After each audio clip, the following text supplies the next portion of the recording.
Good morning, Nora. And the flag out here at their fire station is at half-staff this morning. These 19 firefighters were members of an elite team of first responders. They are known as hotshots. Now, the Granite Mountain hotshots had actually successfully contained a wildfire just last week in Arizona. Hotshot crews are often the first ones on the fire line. They're actually creating a fire break by hand, trying to contain the fire.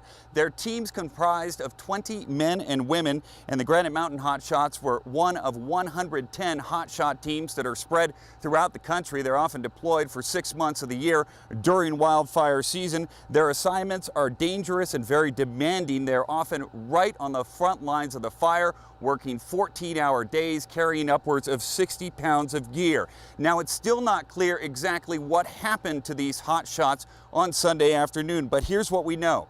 19 bodies were discovered late Sunday. Also, 19 deployed fire shelters were found. Now, fire shelters are an absolute last resort for firefighters.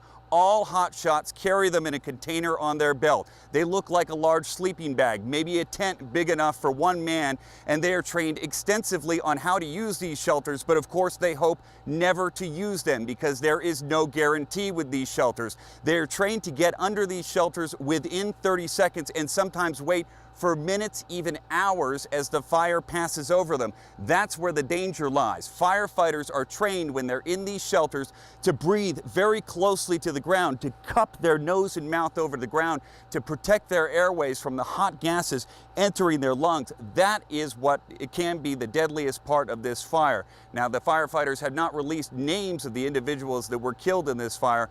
Apparently, family members are still being notified. But Nora and Charlie, it looks like only one member of this 20-person team survived this fire.